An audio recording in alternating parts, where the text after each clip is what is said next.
Matania Radio.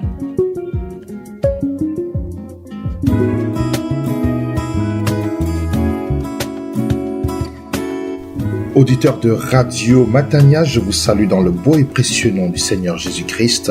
C'est le moment de la prédication et cette dernière a pour titre « Rendre grâce en toutes circonstances ». Rendre grâce en toutes circonstances et le texte de référence est celui de 1 Thessaloniciens, chapitre 5, du verset 18 au verset 19. 1 Thessaloniciens, chapitre 5, du verset 18 au verset 19. L'orateur, bien sûr, c'est le pasteur Claude Missindi-Bazi, pasteur responsable de l'église protestante évangélique Matania, à Corbeil-Essonnes, en France. Que signifie cette expression « rendre grâce » ? Peut-on rendre grâce en toutes circonstances ? Si oui, comment ? Voilà autant de problématiques qui trouveront une réponse à travers cette prédication que je vous conseille vivement et pour laquelle je demande au Seigneur de vous bénir abondamment.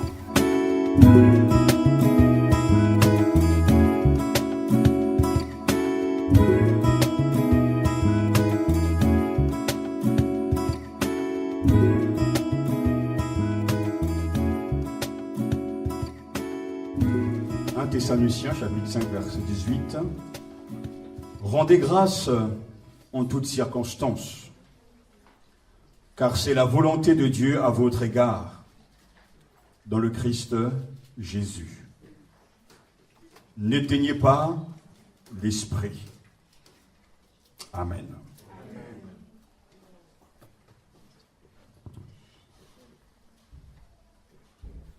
Nous voulons prier.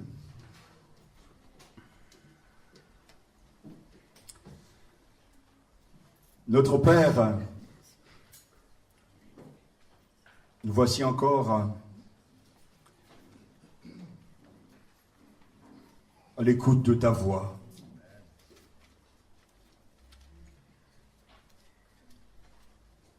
Nous voulons calmer toutes les voix intérieures et extérieures pour que seule ta voix soit entendus. Il y a beaucoup de faux bergers, mais tu es le seul bon berger. Et toi-même, tu nous l'as dit, tes brebis entendent ta voix. Ils ne suivront jamais un mercenaire, un inconnu, mais ils écoutent ta voix. C'est pour cela, c'est une grande assurance, c'est avec beaucoup d'assurance que nous pouvons parler de toi. Parce que nous savons que là où il y a tes brebis, ta voix sera toujours entendue. Amen. Parle donc à ton troupeau. Parle-nous de toi, mais parle-nous aussi de nous vis-à-vis de toi.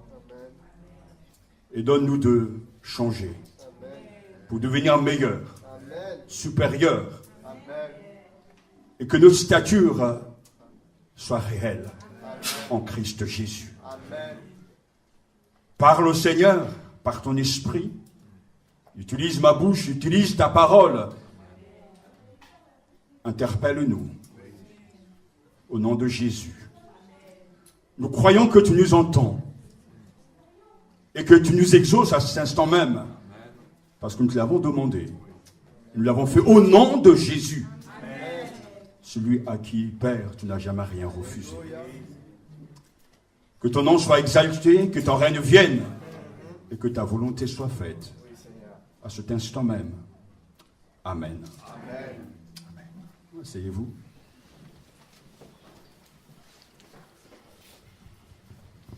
Rendez grâce en toutes circonstances, car c'est la volonté de Dieu à votre égard dans le Christ Jésus. Ou dans une autre traduction, en toutes conditions, soyez dans l'action de grâce. C'est la volonté de Dieu sur vous dans le Christ Jésus. N'éteignez pas l'esprit. Telle est donc l'invitation lancée par Paul aux Thessaloniciens, appel qu'il renouvelle sans cesse à toutes ses communautés en vivant lui-même de louange et de reconnaissance toujours et en tout temps. En toutes conditions, soyez dans l'action de grâce.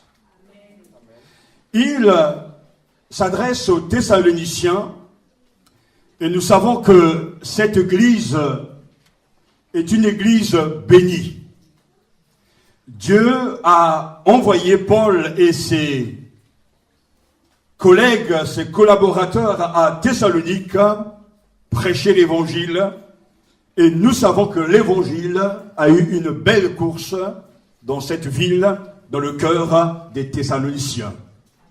L'évangile a eu un tel impact que ils sont devenus un modèle pour tous les croyants en Achaïe.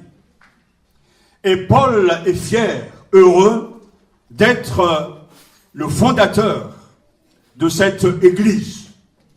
Et en terminant cette lettre, il va encore les encourager alors qu'ils sont devenus un modèle pour tous les croyants à vivre dans l'action de grâce. En toutes conditions, soyez dans l'action des grâces, car c'est la volonté de Dieu pour vous en Christ Jésus. Je vous rappelle, et vous le savez aussi bien que moi, sans doute les parents savent ces choses mieux que les célibataires. Élever un enfant, ce n'est pas facile. Éduquer un enfant, ce n'est pas simple.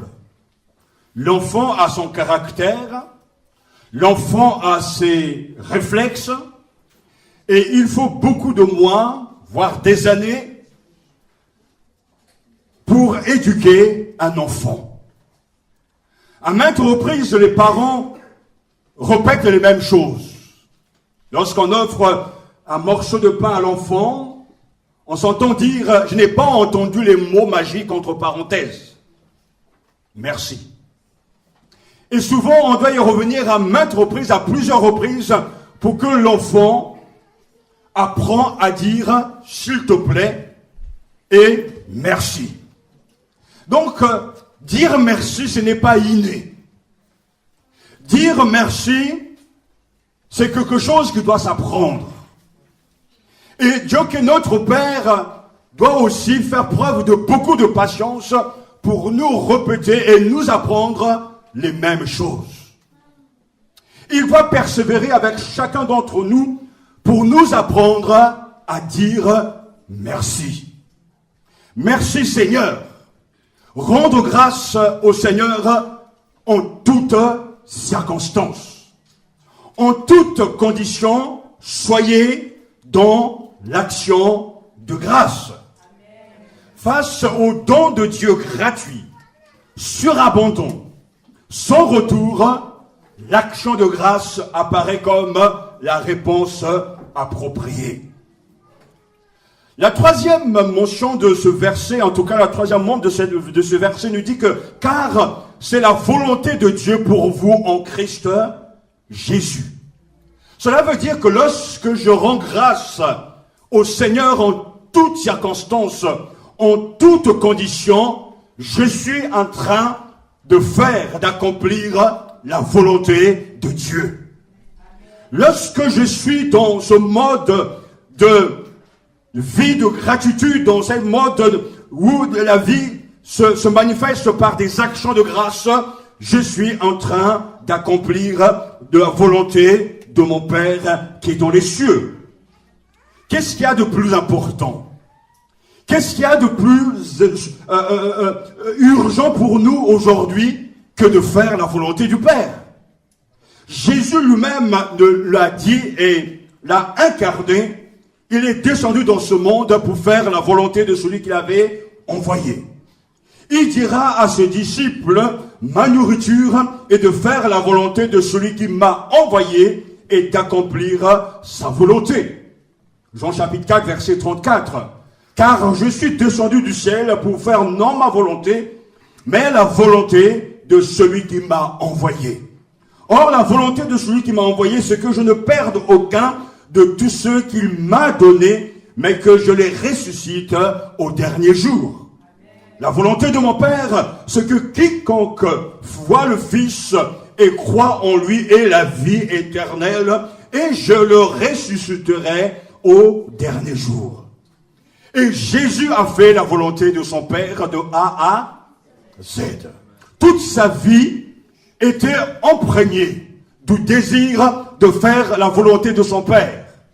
Et à la fin de sa carrière, à la fin de sa vie terrestre, alors qu'il est suspendu sur le bois infâme de la croix, le Christ pousse ce cri fort et puissant, tout est accompli. Mission accomplie. Ce pourquoi le Père m'a envoyé, ce pourquoi je suis descendu sur cette terre est maintenant accompli. Dieu peut mourir en paix parce que j'ai fait la volonté de mon Père. Et à la fin de chaque vie, à la fin de ma vie, à la fin de ta vie, il n'y aura rien de plus important que l'accomplissement de la volonté de Dieu. Si tu n'entres pas dans la volonté du Seigneur, si tu ne fais pas la volonté de Dieu, alors sache que ta vie est déjà ratée, que tu as perdu ton temps sur cette terre, que tu as gaspillé ton énergie, tu as gaspillé tes forces, tu as gaspillé en tout cas tes prouesses, ton ambition, parce que la seule chose qui restera à la fin de notre séjour ici-bas, c'est d'avoir fait la volonté du Père. Le jour où toi et moi, nous aurons donc à laisser ce monde, la seule chose qui devra réjouir nos cœurs, c'est de pouvoir dire, Père, maintenant l'heure est venue de m'accueillir dans ton royaume, car ce pourquoi tu m'as envoyé sur cette terre, je l'ai accompli. J'ai fait ta volonté, j'ai vécu dans ta volonté, et je sais que maintenant l'heure est arrivée où ma récompense sera grande dans les cieux. La vie de tout croyant devra ressembler à cela, parce que nous sommes sauvés pour faire la volonté du Père. L'apôtre Paul, qui était un grand imitateur de Jésus-Christ, lui aussi, arrivé à la fin de sa vie, dira, j'ai combattu le bon combat de la foi. J'ai achevé la course, j'ai gardé la foi. Alléluia. J'ai combattu le bon combat. J'ai achevé la course, j'ai gardé la foi. 2 Timothée chapitre 4 verset 7. L'apôtre Paul lui aussi a suivi les traces de son Seigneur. Sa joie, son combat chaque jour était de faire la volonté de son Seigneur. Parce que Dieu l'avait appelé et il était donc enrôlé dans ce que Dieu lui avait demandé de faire. Et tout croyant doit prendre plaisir à faire la volonté de Dieu. Soyez dans l'action de grâce, car c'est la volonté de Dieu pour vous en Jésus-Christ. C'est ce que doit motiver chaque croyant, chaque situation, en toutes circonstances, en toutes conditions, soyez dans l'action de grâce. C'est la volonté de Dieu pour nous. Et ce matin, le Seigneur nous interpelle. Le Seigneur nous appelle, nous aussi, à être des réalisateurs de cette parole, à obéir de tout notre cœur, à écouter la voix de Dieu qui nous parle, pour que nous puissions nous aussi être heureux. Tu es venu peut-être ce matin avec des soucis, avec des fardeaux, avec des problèmes. Mais j'ai pour toi la réponse à tes problèmes, à tes fardeaux, à tes soucis, à tes inquiétudes. En toutes conditions, soyez dans l'action de grâce. Car c'est la volonté de Dieu pour vous en Jésus-Christ. Lorsque tu es uni à Jésus-Christ, lorsque tu lui appartiens, en toutes conditions, en toutes circonstances, soyez dans l'action de grâce. Car c'est la volonté de Dieu pour vous en Christ Jésus. Alléluia. Nous voulons, Seigneur, nous aussi obéir à cet appel, parce que nous voulons faire ta volonté. Car c'est la volonté de Dieu à votre égard dans le Christ Jésus. C'est-à-dire pour celui qui est uni à Jésus, celui qui est né de nouveau, celui qui appartient à Christ, qui a reçu son esprit, celui qui, en tout cas, a le désir de plaire au Seigneur, alors ce chrétien, ce croyant, prend beaucoup de plaisir à faire la volonté de son Père. Dans la même épître, un peu plus tôt, l'apôtre dira, la volonté de Dieu, c'est que vous soyez saints. Maintenant, la volonté de Dieu, c'est que vous vivez tous les jours, à chaque instant, dans l'action de grâce. Il est bien dit, soyez dans l'action de grâce. Nous devons donc devenir des croyants qui apprennent à dire merci au Seigneur en toutes conditions, en toutes circonstances.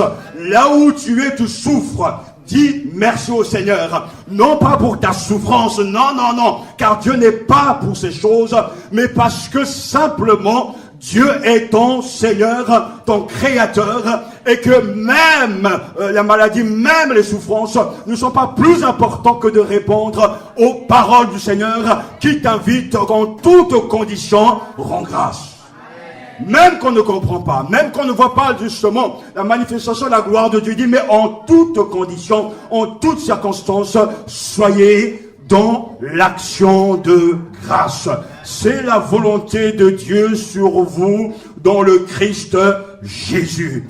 Dire merci à Dieu en toutes conditions et pour toutes choses est un acte d'obéissance qui entraîne la bénédiction de Dieu. Alléluia. Le péché capital des païens selon Paul est de n'avoir rendu à Dieu ni gloire ni action de grâce, dit Paul dans Romains chapitre 1 verset 21. L'ingratitude envers Dieu est un péché pour lequel nous devons demander pardon. Seigneur, pardonne-moi d'être ingrat. Mais comme je l'ai dit tout à l'heure, et c'est bon toujours le répéter, ces choses doivent être, en tout cas, des choses qu'il nous faut prendre à cœur et qu'il nous faut apprendre. Parce que certains me diront, pasteur, mais je dis merci au Seigneur. J'ai dit merci au Seigneur ce matin. J'ai dit merci au Seigneur pour la vie qu'il m'a prêtée, oui. Mais il peut y avoir un merci de convenance, un merci simplement de politesse. Mais c'est bien de le faire. Mais ce que le Seigneur est en train de nous dire ce matin, en toutes circonstances, pas une fois en passant, en toutes conditions, soyez dans l'action de grâce. C'est un style de vie. C'est une autre vie que le Seigneur nous appelle à vivre. Il nous apprend à renoncer à l'ingratitude, à diminuer pour épouser la joie d'être avec lui, parce qu'il est celui qui contrôle toutes choses. Ne soyons donc pas ingrats ce matin, et prenons position pour ces choses, parce que je veux qu'en toutes conditions, moi aussi, je sois reconnaissant à Dieu, car c'est la volonté de Dieu pour nous en Christ Jésus. Alléluia. Découvrir l'action de grâce dans la Bible, c'est du même coup retrouver la joie. Eh oui. Juste acclamer le Seigneur. La louange convient aux hommes droits. Rendez grâce au Seigneur sur la cithare, sur la harpe à 10 cordes. Jouez pour lui. Chantez pour lui un chant nouveau. Jouez de votre mieux pendant l'ovation, nous dit le psalmiste, psaume 33, versets 1 à 3. La joie de notre cœur vient de lui. Et notre confiance est en son nom très saint. Toujours psaume 33, verset 21. Ainsi, découvrir l'action de grâce dans la Bible, c'est du même coup retrouver la joie. Juste acclamer le Seigneur, n'est-ce pas? La louange convient aux hommes droits. Rendez grâce au Seigneur sur la cithare. Alléluia. Découvrir l'action de grâce dans la Bible, c'est du même coup retrouver la louange et l'exultation. Dans la louange et l'action de grâce envers le Seigneur, il se répondait car il est bon, car sa fidélité ou sa miséricorde dure pour toujours. Tout le peuple poussait de grandes ovations en louant le Seigneur à cause de la fondation de la maison du Seigneur. Esdras, chapitre 3, verset 11. Dans la louange et l'action de grâce envers le Seigneur, il se répandait. Car il est bon, car sa fidélité dure pour toujours. Alléluia. Pour Israël, tout le peuple poussait des grandes ovations en louant le Seigneur à cause de la fondation de la maison du Seigneur. Parce qu'ils ont vu cette maison, la maison de Dieu. Fini, le peuple a poussé des cris d'allégresse, des actions de grâce. Donc, découvrir l'action de grâce dans la Bible, c'est du même coup retrouver la louange et l'exultation. Et le psaume 69, verset 31 nous dit, « Je pourrais louer le nom de Dieu par un chant et le magnifier par des actions de grâce. » Alléluia. Voilà qui plaît au Seigneur. Plus qu'un bœuf, qu'un taureau avec cornes et sabots, je pourrais louer le nom de Dieu par un chant et le magnifier par des actions de grâce. En toutes conditions, soyez dans l'action de grâce. C'est la volonté de Dieu sur vous dans le Christ Jésus. Alléluia. Découvrir l'action de grâce dans la Bible, c'est du même coup aussi retrouver la glorification de Dieu. Toujours dans le livre des psaumes, psaume 50, verset 23, que dit ce texte? Un texte fort et merveilleux qui offre la louange comme sacrifice me glorifie. Et il prend le chemin, vous entendez, où je lui ferai voir le salut de Dieu. Qui offre la louange comme sacrifice me glorifie. Et il prend le chemin où je le ferai voir le salut de Dieu. Tu veux voir la main de Dieu à l'œuvre dans ta vie. Tu veux voir le salut du Seigneur. Alors, suis le texte, offre d'abord un sacrifice de louange et d'action de grâce. En toutes conditions, soyez dans l'action de grâce. Et le psaume 86, verset 12, nous dit la même chose. Seigneur mon Dieu, je veux te célébrer de tout mon cœur. Et glorifier ton nom pour toujours. Amen. Oui, au Seigneur. Voilà ce qui se passe. L'action de grâce n'est pas une petite chose. Dire merci au Seigneur n'est pas une petite chose. C'est une puissance de vie. Un changement profond. Un état permanent. Là où nous sommes dans les actions de grâce, là où nous pratiquons ces choses, la grâce de Dieu est là. La main de Dieu est à l'œuvre. Parce que celui qui offre des sacrifices de louange, à celui a dit le Seigneur, je ferai voir le salut de l'Éternel, le salut de Dieu. Oh, alors c'est pour cela, rien que pour ce motif, pour ces raisons, nous devons tous rendre grâce au Seigneur. De tout notre cœur. Nous devons tous confesser publiquement que Dieu a agi, que Dieu est intervenu et que je suis témoin des gestes de Dieu au quotidien. C'est parce que je vois sa main, je vois son œuvre, que je peux aussi, moi, lui rendre gloire et honneur, rendre grâce. Alléluia. Est un devoir, une disposition de l'homme, provoquée par une prise de conscience, une réflexion en face d'un bienfait reçu. Rendre grâce est un devoir, une disposition de l'homme, provoquée par une prise de conscience, une réflexion en face d'un bienfait reçu. Alléluia. Alors, le texte nous dit, en toutes conditions, soyez dans l'action de grâce.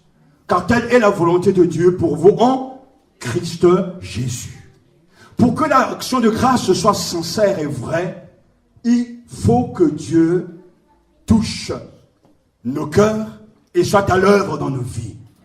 C'est pour ça que je dirais, il faut des gestes de Dieu. Parce que quand Dieu agit et que nous sommes témoins des gestes de Dieu, automatiquement, je dirais naturellement, les actions de grâce montent vers lui. Parce que nous sommes le témoignage concret, vrai, que Dieu est intervenu, qu'il est vivant. C'est pour ça qu'il y a toujours eu dans l'Ancien Testament, comme dans le Nouveau Testament, tout un schéma, une histoire avec les actions de grâce. C'est quand le peuple est écrasé, quand le peuple est complètement en danger, qui s'adresse à Dieu, que Dieu intervient alors ils peuvent faire monter auprès du Seigneur des actions de grâce. Le psaume 116 va dans ce sens, parce qu'on voit un peuple en danger, mais un peuple qui est angoissé, qui s'adresse à son Seigneur, et le Seigneur intervient. Oh, j'aime le Seigneur, car il entend ma voix suppliante. Il a tendu vers moi l'oreille, et toute ma vie je l'appellerai. Écoutez bien, les liens de la mort m'ont enserré. Les entraves des enfers m'ont saisi. J'étais saisi par la détresse et la douleur. Ça, c'est la situation de celui qui souffre, qui est brisé. Et il utilise ce mot très fort. Les liens de la mort m'ont enserré. Les entraves des enfers m'ont saisi. J'étais saisi par la détresse et la douleur. Peut-être que ce matin, tu es dans cette situation, dans cet état, où tu ne te vois pas d'issue, où tu sens que la mort est autour de toi. Mort spirituelle, peut-être pour certains, voire mort physique. Les entraves de l'enfer, mais des enfers m'ont saisi. Donc c'est une situation sans issue, une situation difficile. J'étais saisi par la détresse et la douleur, mais que fait-il? Va-t-il exploser? Va-t-il arrêter? Non, il poursuit. Et j'appelais le Seigneur par son nom. De grâce, Seigneur, libère-moi. Le Seigneur est bienveillant et juste. Notre Dieu fait miséricorde. Et alors il termine, le Seigneur garde les gens simples. J'étais faible et il m'a sauvé. Retrouve le repos, oh mon âme, car le Seigneur t'a fait du bien. Voilà pourquoi l'action de grâce coule, déborde de la vie de ce psalmiste. Parce qu'il était dans une situation de mort. Mais il ne s'est pas apitoyé sur son sort, il s'est adressé au Seigneur miséricordieux. Et Dieu, dans sa grâce, est descendu et a fait du bien à son serviteur. Le Seigneur garde les gens simples. J'étais faible et il m'a sauvé. Je peux aussi dire, j'étais faible et il m'a sauvé. Les griffes de la mort étaient m'entourer. Les entraves de la mort avaient ouvert leur gueule. Ces jours de mort avaient ouvert leur gueule. Mais le Seigneur, j'ai créé à lui, est intervenu. Et il m'a mis au large. Et il m'a sauvé. Que son nom soit béni, soit exalté. Je rends grâce au Seigneur, le grand intervenant. Parce que ça se passe comme ça. Et ces actions de grâce ne sont pas le produit d'une éducation intellectuelle. Mais c'est le vécu de celui qui a souffert, celui qui a agonisé, mais qui a fait appel au Seigneur Tout-Puissant. Et le Seigneur n'a pas bouché ses oreilles, il est intervenu. En toutes conditions, soyez dans l'action de grâce. Même quand c'est bouché, soyez dans l'action de grâce. Même quand tu ne vois pas d'issue, sois dans l'action de grâce. Parce que c'est la volonté de Dieu pour toi en Jésus-Christ. Oh Père, sois béni pour ces vérités. Sois loué pour ces vérités. Parce que Jésus, lui, a vécu dans l'action de grâce. Le caractère dominant de la vie intérieure de Jésus et de sa vie de prière était, semble-t-il, la gratitude. Il ne fait aucun doute que Jésus, ayant été élevé dans la tradition juive, avait pour habitude de remercier Dieu avant et après chaque repas. Et qu'il récitait les merveilleux psaumes de remerciement. Le psaume 21, 28, 30, 65, 66 et bien d'autres. Avec une profonde gratitude à l'égard de son Père Céleste pour tout son amour et sa fidélité. On le voit dans les évangiles. Jésus, saisi par l'Esprit, tressaillant de joie par le Saint-Esprit, Jésus remercie son Père et lui dit, je te loue Père, de ce que tu as caché ces choses aux sages et aux enfants, plutôt aux sages et aux intelligents, mais de ce que tu les as révélés aux enfants. Alors il tressaille de joie par le Saint-Esprit. Que fait-il? Il rend grâce. Je te loue Père de ce que tu as caché ces choses aux sages et aux intelligents. Et ces choses c'est quoi? Les choses du royaume. La vérité concernant le Messie. Mais de ce que tu les as révélés aux enfants. Et le Seigneur était vraiment dans l'Eucharistie, dans les actions de grâce. C'était quelqu'un, je suis convaincu, quand tu vis avec Jésus, quand tu t'approches de lui, quand tu marches avec lui, il y a une atmosphère d'action de grâce. Et ça se voit, ça se reconnaît, parce que dans ces paraboles, dans ces dans ces légendes, dans ces discours, on voit que Jésus est pétrifié, imprégné par tout ce qu'il observe autour de lui. Lorsqu'il parle en parabole, il illustre ces histoires par des choses connues. Regardez les listes des champs, regardez les oiseaux du ciel. Il contemple la nature et il est conscient que tout cela est l'œuvre de Dieu. Il est dans cette atmosphère où il reconnaît la main de Dieu, la signature du Tout-Puissant sur tout ce qui existe. Oh, c'est ça la vie chrétienne. Dieu est à l'œuvre dans le monde qu'il a créé. Et Jésus était conscient de ces choses. Il n'était pas de ce genre d'homme accablé, complètement écrasé. Il n'était pas pessimiste. Non, Jésus était un homme de foi. Parce qu'il contemplait la gloire de Dieu en toutes choses. Et partout, il pouvait dire, Père, je te rends grâce. Je te loue pour ce que tu fais. Oh, les oiseaux du ciel, les lys des champs, le soleil, la lune, les collines et les vallées, les animaux dans les prés, etc. Il lui rendait grâce. Je n'ai pas là le visage de mon Seigneur, de mon roi, un Seigneur inquiet, abattu, déprimé, complètement, je dirais, qui a explosé. Jésus était serein. Et il a toujours été serein. Sa mission était d'accomplir la volonté de son Père, de sauver l'humanité. Avoir un Seigneur qui est déprimé, c'est très inquiétant. Mais la raison qui nous pousse à croire qu'il n'était pas déprimé, c'est qu'il savait rendre grâce. Parce qu'il y a une force incroyable, une puissance dans ce mot, en toutes conditions. Je dis bien, en toutes conditions, soyez dans l'action de grâce. Oh, parce que je veux bien rendre grâce au Seigneur quand tout va bien. Mais non, c'est en toutes conditions. En toutes circonstances. Ce matin, il doit y avoir comme un bouillonnement, un fleuve d'action de grâce. À l'égard de notre Père, notre Seigneur. Non pas parce que nous sommes bien, non pas parce qu'on arrive à boucler les fins de mois, non pas parce qu'il y a du travail, non, c'est parce que simplement le Seigneur nous dit en toutes conditions, soyez dans l'action de grâce. Je n'ai rien, soit dans l'action de grâce, mais j'ai beaucoup, soit dans l'action de grâce.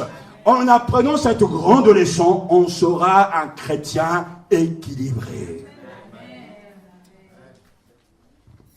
Alléluia. Rendez grâce en toutes circonstances.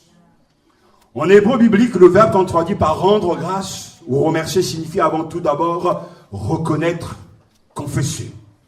Reconnaître, confesser. Une fois, j'ai déjà illustré ce mot en prenant l'exemple d'un cadeau que vous recevez de quelqu'un. On vous offre un cadeau. Et c'est là, ça montre bien les nuances qu'on a dans la langue biblique entre l'Orient et l'Occident. En Occident, quand on vous donne un cadeau, écoutez-moi bien, lorsqu'on est poli, on dit merci. Merci pour ce cadeau.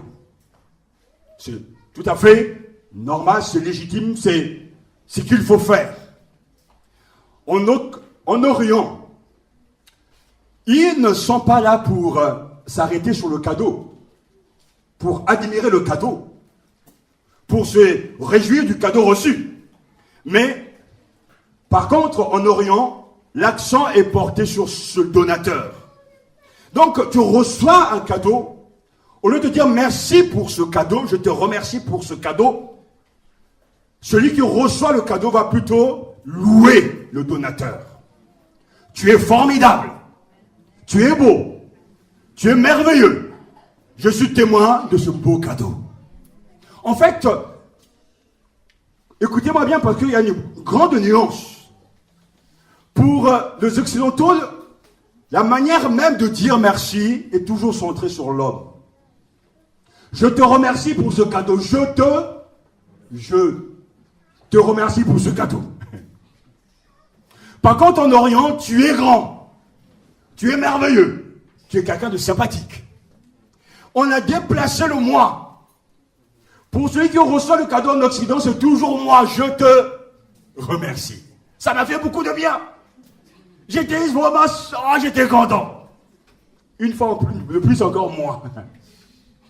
Alors qu'en Orient, tu es merveilleux. Vraiment tu es super.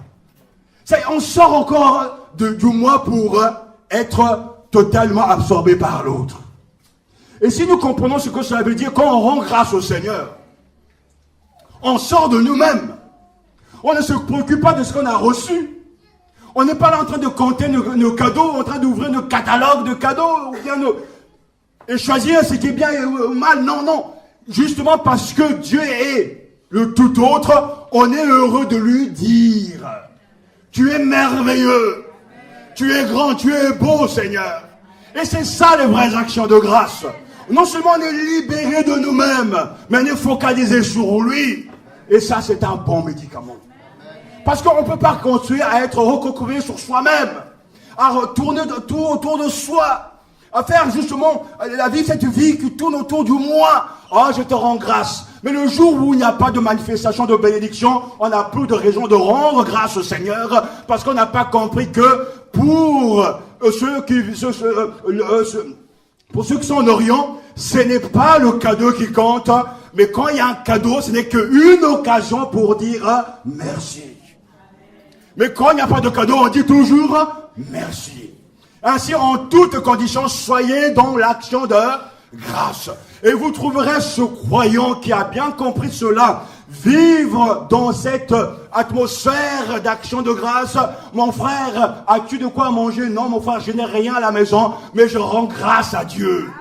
Parce qu'il est merveilleux. Je suis vivant, il est beau. En fait, tu n'es pas là encore dans ses soucis, dans ses inquiétudes, dans ses tracasseries. Il a dépassé ce stade où tout tourne autour de lui-même. Alors il va rencontrer son frère. Mon frère, ça va? Oui. Oh mon frère, je suis béni. Je suis béni. Je bénis. Je suis béni. Alors comme tu es béni, ça déborde. Et à louange, tout le monde est beau, tout le monde est gentil. Le ciel est bleu.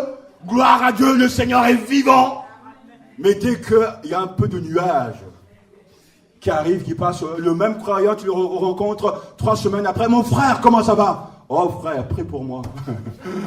Là, je traverse la vallée de l'ombre de la mort. Et je l'attends sur le Seigneur pour me délivrer. Mais je crois qu'il y a 3 semaines, tu étais tellement tout feu, tout flamme. Mais qu'est-ce qui s'est passé entre-temps? En fait, il n'y a rien qui s'est passé. C'est simplement qu'il est redevenu lui-même.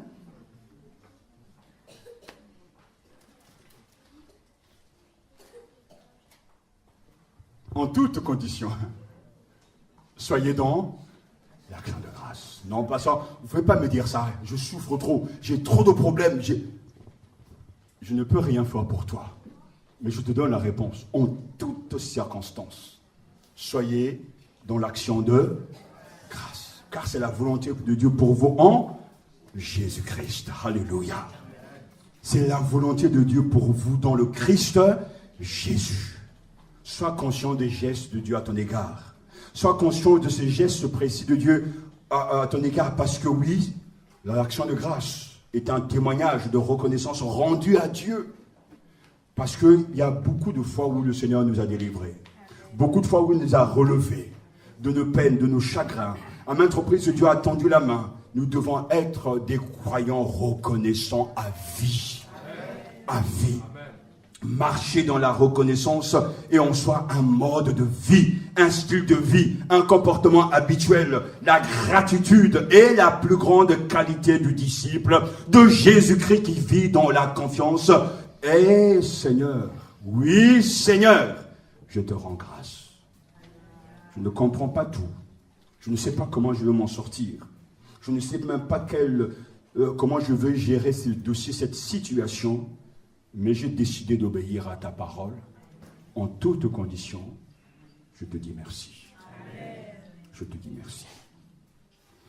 Pour être dans l'action de grâce en toutes conditions, il faut d'abord se considérer comme des créatures face au Créateur. Dieu est le Créateur et nous sommes ses créatures. C'est ce que nous avons entendu tout à l'heure lorsque Paul écrit aux Romains, car ayant connu Dieu, ils ne l'ont point glorifié comme Dieu et ne lui ont point rendu grâce, mais ils se sont égarés dans leurs pensées et leur cœur sans intelligence a été plongé dans les ténèbres, se vantant d'être sages. Ils sont devenus fous. Voici le point crucial. Ils ne lui ont point rendu grâce, car ayant connu Dieu, ils ne l'ont point glorifié comme Dieu, et ne lui ont point rendu grâce, mais ils se sont égarés dans leurs pensées. Au lieu de remercier, ils se sont égarés dans leurs pensées, et leur cœur sans intelligence a été plongé dans les ténèbres. Ils sont devenus fous. Cette situation, on la voit même de nos jours. Dieu n'est pas au centre des préoccupations de l'homme. De plus en plus on avance, on nous dit qu'on découvre, on a fait des découvertes que l'homme date de tel siècle, l'homme descend de tel animal, de tel arbre. On n'arrête pas de remettre en question la naissance, la genèse de l'homme. Mais tout ça, ce ne sont que des dérapages, des suggestions, des mauvaises pensées que Satan arrive à mettre dans le cœur et dans la tête des uns et des autres. Parce que nous savons que Dieu a créé l'homme à son image. La Bible dit, nous le croyons et nous l'affirmons avec force. Et que la révolte des hommes contre Dieu a commencé, et c'est toujours vrai par l'ingratitude.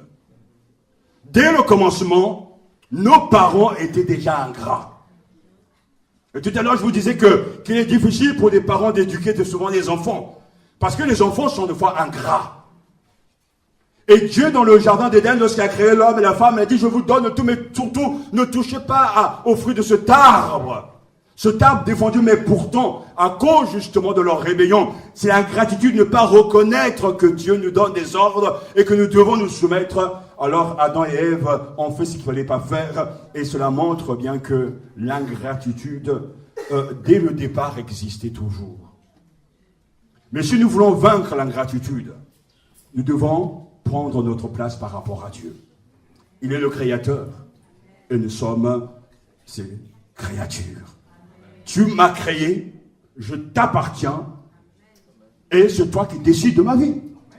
J'aime bien cette publicité où, en parlant d'une voiture, on dit qu'il n'y a personne qui peut réparer votre voiture que le concessionnaire en question. Je n'ai pas voulu citer la marque parce que ça va ailleurs, mais c'est vrai que si tu as une voiture de tel modèle, de tel concessionnaire, tu iras là où tu es sûr qu'on connaît ta voiture. Il n'y a pas longtemps, je ne suis pas dit faire la révision de notre véhicule, donc je l'ai amené justement chez le concessionnaire. Parce que si tu vas chez un garagiste que ne connaît pas, il va bricoler des choses, même s'il est fort, il ne maîtrise pas le véhicule comme ceux qui sont qualifiés pour ces choses. Cette image pour nous dire simplement que personne que Dieu connaît ce que nous pouvons faire et devenir. Il nous a créés, donc s'il y a quelqu'un qui peut nous reconstruire, qui peut nous changer, c'est le Créateur. Il faut retourner à la source, à la genèse de tout. J'ai mal, mais qui est ton Créateur? Dieu le Père, alors retourne à lui. Je souffre, qui est ton Créateur? Dieu le Père, retourne à lui. Je suis perdu, qui est ton Créateur? Dieu le Père, alors retourne à lui. Et lorsque nous retournons à lui, il est capable de nous dire ce qu'il faut faire. Écoute mon enfant, j'ai été créé, c'est moi qui ai mis le nez ici, c'est moi qui ai mis l'œil là. Alors je décide de reconstruire, de changer, parce qu'il est le Créateur de toutes choses. Nous devons apprendre à être à notre place. Nous n'avons pas commandé à dicter au Seigneur ce qu'il faut faire. Il est le Créateur. Et nous sommes ses créatures. Et nous nous soumettons. Vivre dans l'action de grâce, c'est commencer. Vivre dans l'action de grâce, c'est commencer à comprendre cette position. Il est le Créateur. Je suis la créature. Alléluia. Pour être dans l'action de grâce, ensuite, en toute condition, il faut savoir accepter tout ce qui nous arrive dans sa providence. Si nous voulons être des réalisateurs de cette parole, être délivrés de nous-mêmes, des circonstances, nous devons accepter avec joie tout ce qui nous arrive dans sa providence. Nous avons longuement parlé de la providence. Est-ce que quelqu'un peut me donner la définition de la providence? Dieu, le bon créateur de toutes choses, de toute réalité, que fait-il? Il soutient, il emploie, il gouverne toutes les créatures et dirige toutes les créatures des plus grandes aux plus petites par sa très sainte providence, selon sa préscience infaillible, en vue de la fin pour laquelle il les a créés. Ça veut dire quoi?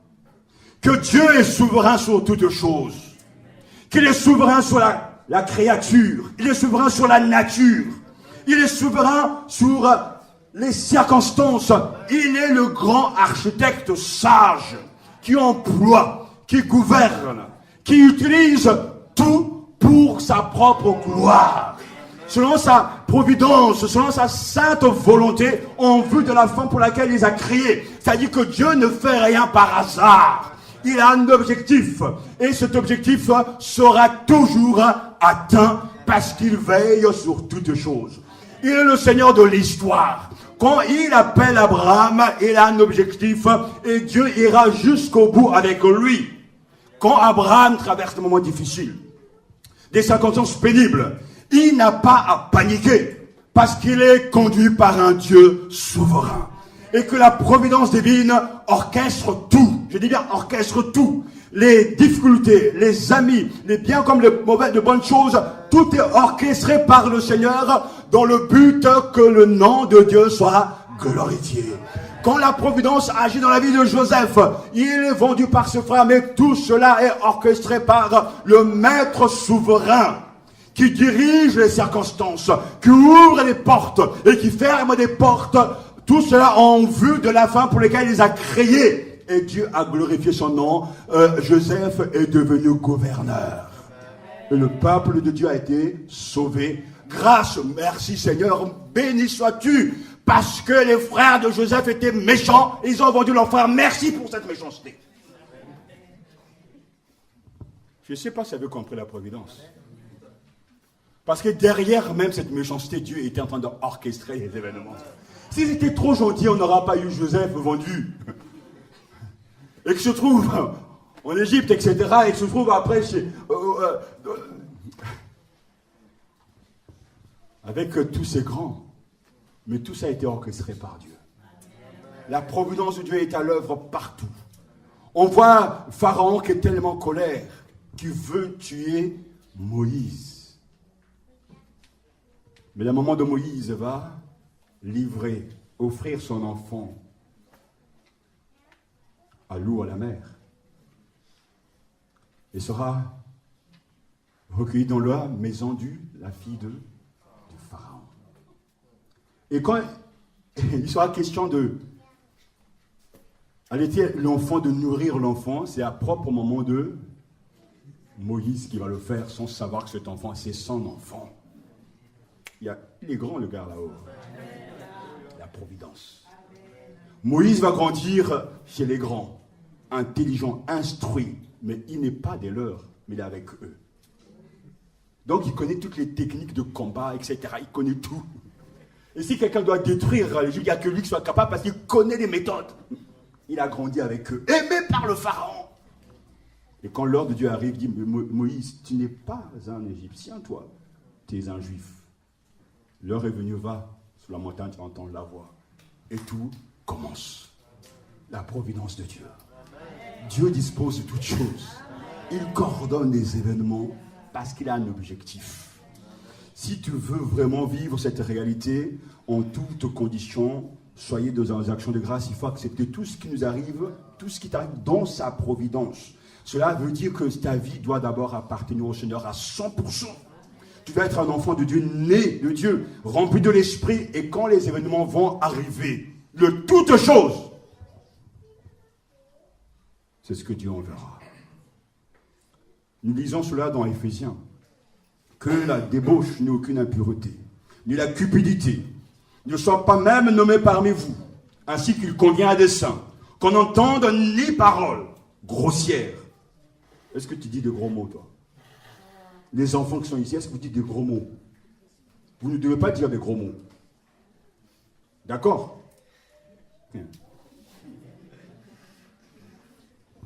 Que certains entendent des gros mots. La bouche du chrétien ne doit pas être sale à ce point, quoi.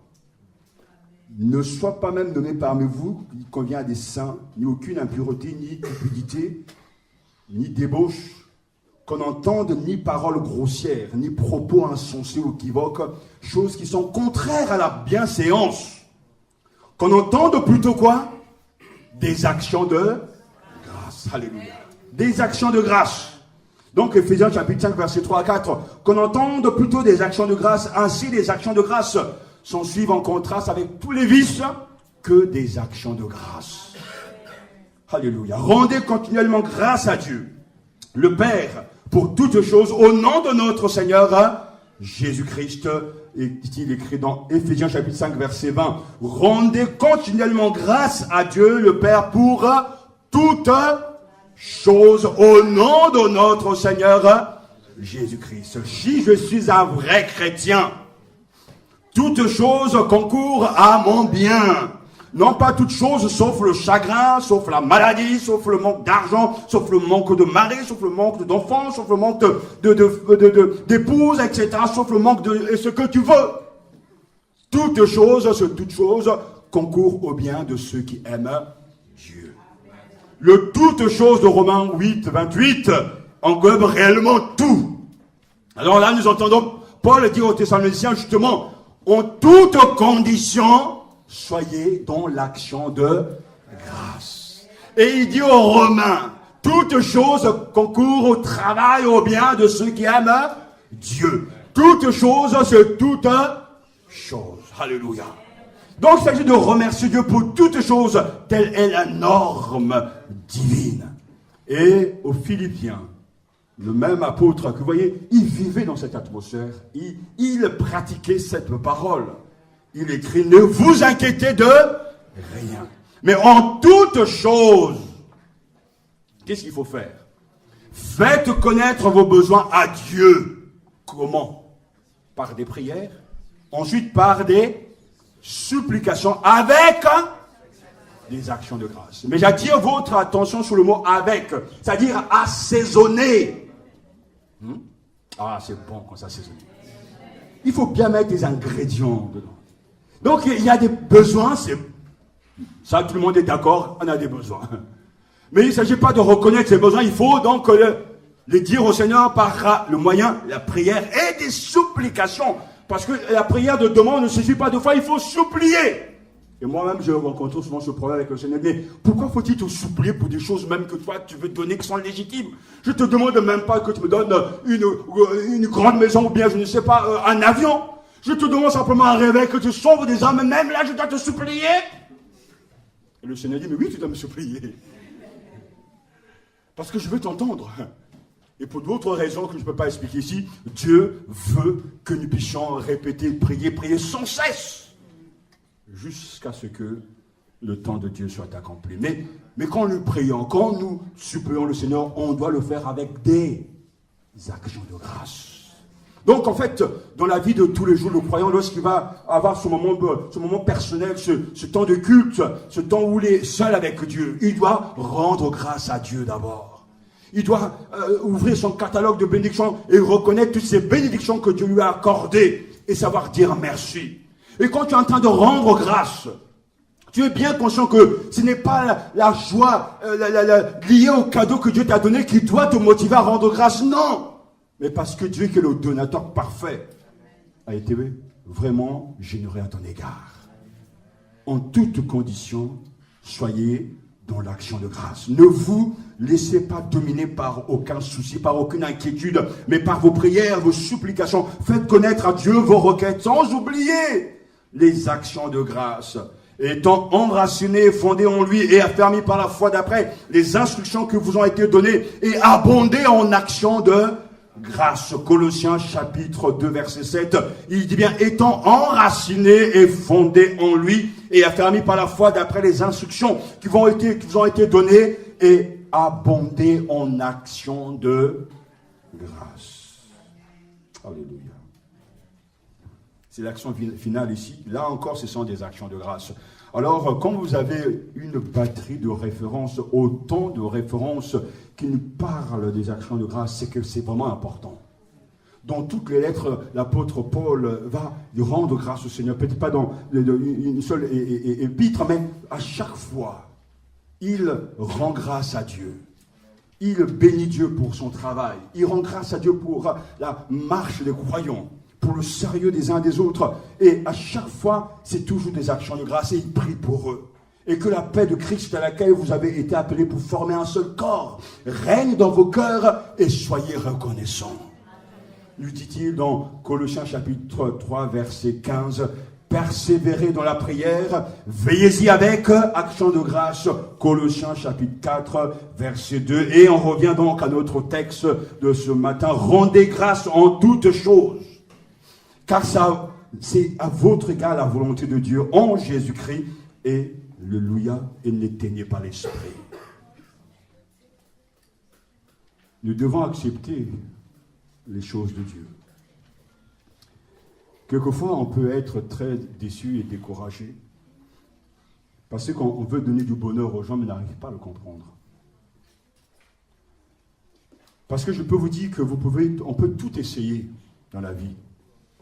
Vous pouvez essayer la drogue, vous pouvez essayer le sexe, vous pouvez essayer les choses matérielles. Vous serez à un moment donné fatigué. Vous pouvez tout essayer, vous ne serez jamais heureux.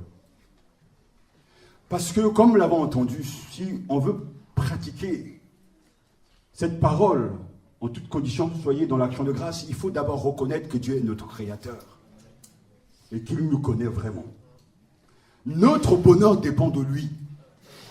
Et personne ne peut être heureux s'il n'est pas en paix avec son Seigneur. C'est pour ça qu'il mentionne bien, c'est la volonté de Dieu pour vous en Christ Jésus, c'est-à-dire dans l'union avec Jésus. Quand vous êtes unis à Jésus, c'est la volonté de Dieu pour vous, qu'en toutes conditions, soyez dans l'action de grâce. Et quand on n'est pas en communion avec le Seigneur, on est perdu. Quand on n'est pas en communion avec Jésus, on est vraiment malheureux.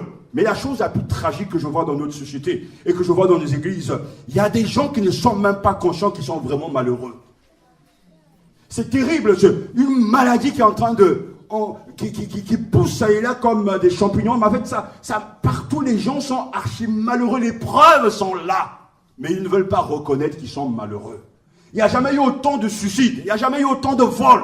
Il n'y a jamais eu autant de manque de respect de l'autorité. Nous vivons vraiment à un moment de notre histoire où on voit bien qu'il y a une crise. Mais je me dis, mais on dit ce mot crise. Les gens parlent des choses qu'ils ne savent pas. Mais à la fin dans tout ça, où est l'homme? Où est sa place? On se rend bien compte que l'homme est profondément malheureux. Il faut être malheureux pour voter n'importe qui, dans n'importe quel parti. Il faut être malheureux pour tuer quelqu'un. Il faut être malheureux pour voler. Tout ça, le malheur, il faut être malheureux pour ne pas comprendre la puissance de l'évangile. Et rejeter cet évangile. Les gens sont malheureux. Même dans les foyers qu'on dit chrétiens, etc., il y a de la souffrance, il y a des cris, il y a des blessures. Mais quand on vient pour dire, voilà, je t'apporte le remède, je te donne l'ordonnance de Dieu pour ton bonheur. Et ce matin, quel que soit ce que tu as, quel que soient tes bobos, quelles que soient tes souffrances, je n'ai qu'un seul médicament. Rends grâce à Dieu. Reconnais qu'il est ton créateur. Accepte que si tu es croyant, tout est selon sa providence. Il dirige toutes choses. Nous devons absolument comprendre ces choses. Et ce qui est incroyable, c'est ne pas arriver à accepter, Seigneur, je ne suis pas si heureux qu'on le prétend, parce que mon bonheur dépend tellement des choses ou des gens. Comme quelqu'un me disait, mais si je ne suis pas entouré, si je n'ai pas de mes amis autour de moi, je suis malheureux. Alors, mais c'est sûr, tu as intérêt d'avoir des bons amis vraiment. Parce que s'ils ne sont plus là, tu es vraiment archi malheureux. Il y a des gens qui disent, mais Seigneur, mais si j'ai pas ceci, si je n'ai pas cela, je ne suis pas bien dans ma peau. C'est une réalité, mais je peux te dire qu'il y a des millions de personnes qui n'ont pas ce que toi tu as, mais qui sont vraiment heureux. Parce que leur bonheur, c'est Dieu. Leur bonheur, c'est Jésus-Christ. Et qu'en toutes circonstances, c'est quelque chose que je ne pourrais jamais comprendre, mais je l'ai vu constamment dans les pays pauvres. Les gens sont archi reconnaissants. Et pas nous qui sommes dans l'abondance. Et qui vivons dans le 5e pays le plus riche du monde.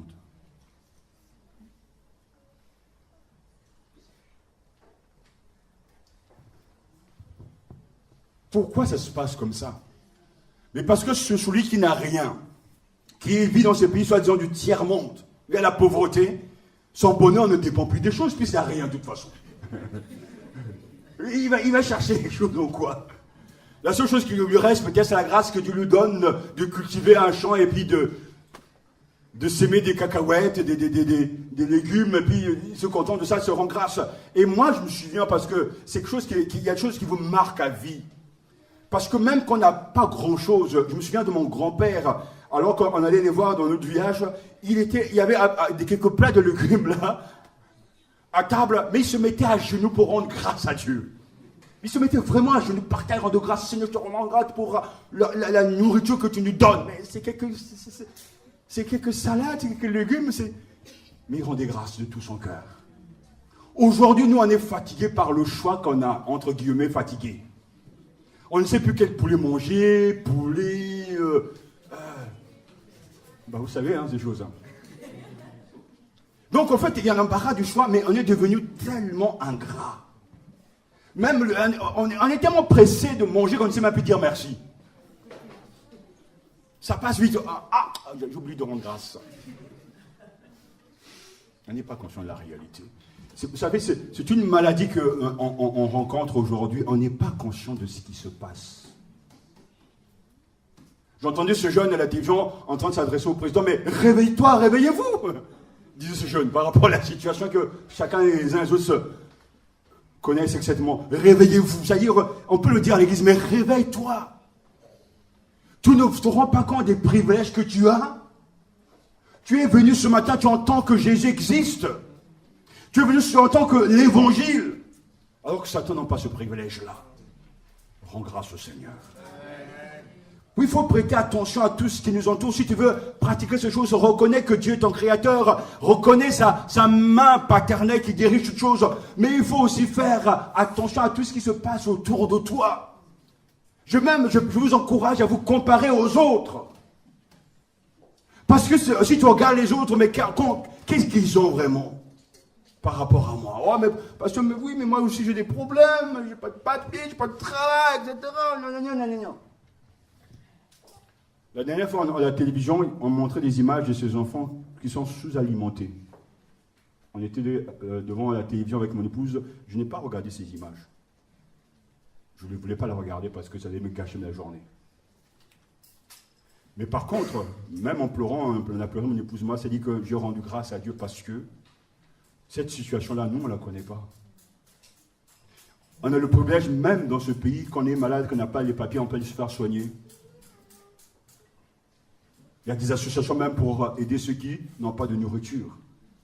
Des privilèges que beaucoup n'ont pas.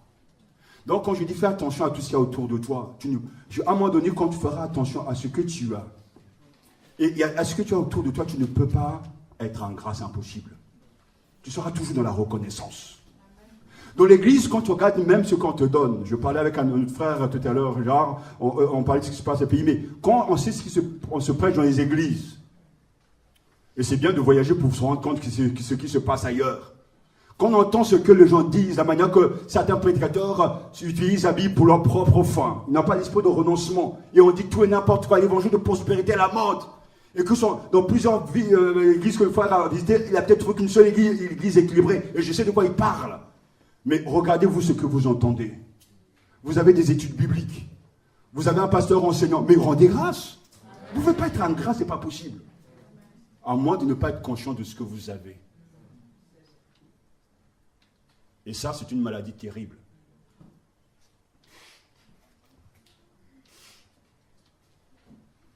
J'aime bien me promener dans les bois. C'est un médicament c'est un de mes meilleurs médicaments, ça. Parce que je contemple l'œuvre de mon Père. Et à chaque fois, je loue le Seigneur. Et des fois, je regarde les chevaux qui sont en train de galoper, etc., les oiseaux qui font du bruit. Tout ça, ça a été créé par mon Père. Et nous allons hériter des choses incroyables. Alors, il faut rendre grâce.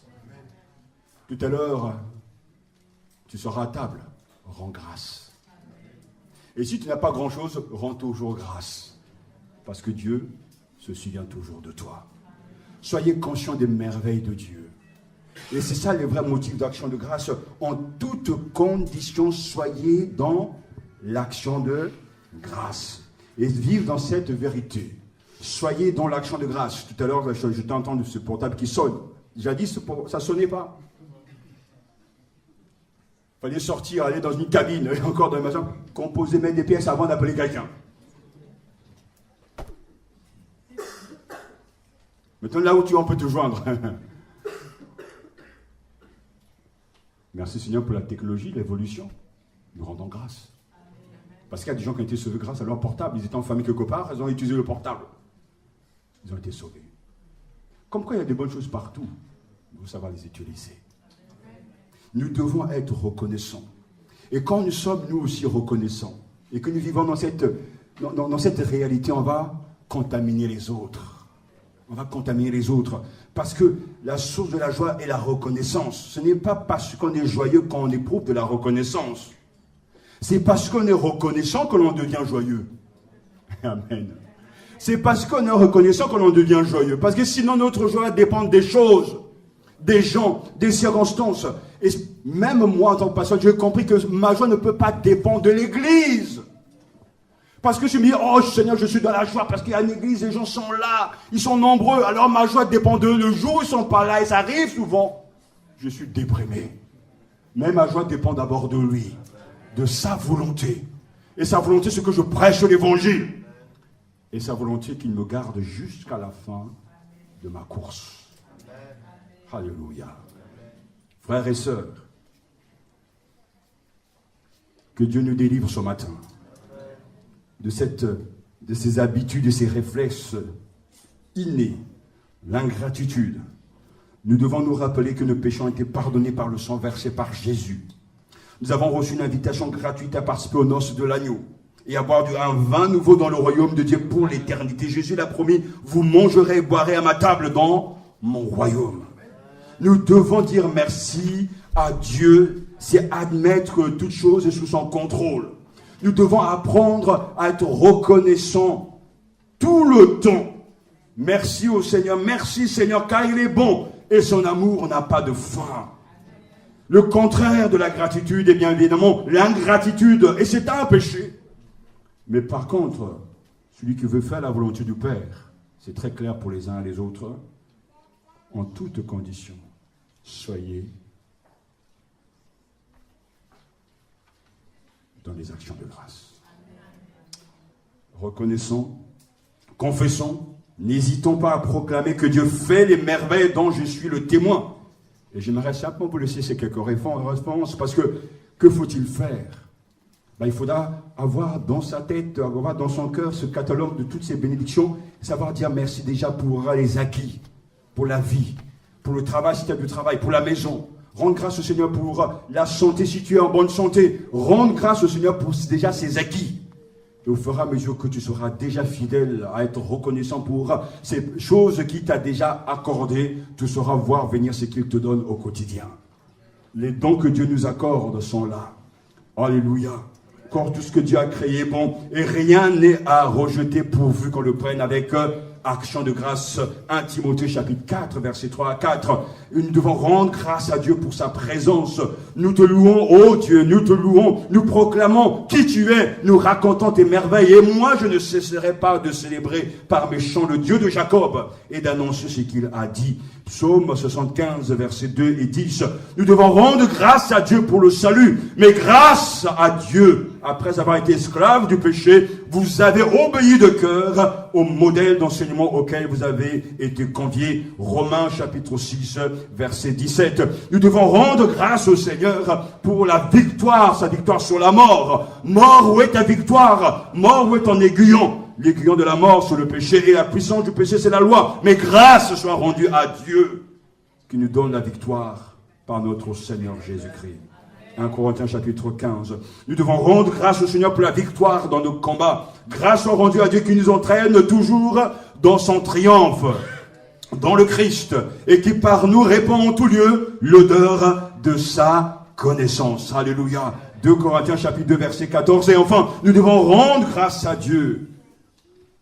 En toute chose, pour toute chose en général, ne vous inquiétez de rien. Mais en toute tout par la prière et la supplication, avec des actions de grâce, faites connaître à Dieu vos demandes. Philippiens chapitre 4, verset 6. Est-ce que tu décides ce matin de changer? Est-ce que tu veux vraiment changer? Est-ce que tu as envie de changer? Dieu va t'aider. Enseigne-moi à faire ta volonté, Seigneur. Apprends-moi à faire ce qui te plaît, car tu es mon Dieu. Que cette prière, tu l'adresses au Seigneur avec des actions de grâce. Mais sache que, avant de pratiquer et de comprendre la puissance de ce que nous venons d'entendre, tu dois accepter ta place vis-à-vis de Dieu. Tu dois accepter que Dieu soit celui qui gère toutes choses. Tu dois être conscient de toutes ces réalités autour de toi. Et tu ne dois pas te laisser contaminer par ce flot de mauvaises paroles que l'on peut entendre à la télévision, ça et là, où les gens peuvent dire tout et n'importe quoi. La Bible est très claire. En toutes conditions, en toutes circonstances, soyez, deviens et fais. Soyez dans l'action de grâce parce que c'est la volonté de Dieu pour toi en Jésus-Christ. Père, je te rends grâce pour tous tes bienfaits. Je te remercie pour ma vie, pour ma famille. Je te remercie pour le ministère. Je te remercie pour l'Église. J'ai tant de sujets de rendre grâce au Seigneur, tant de motifs de rendre grâce à Dieu dans la bouche de tous les croyants. Et apprenez, vous parents, à vos enfants à être reconnaissants au Seigneur. Éduquez-les dans ce sens. Et Dieu vous bénira. Amen. Rendons grâce maintenant.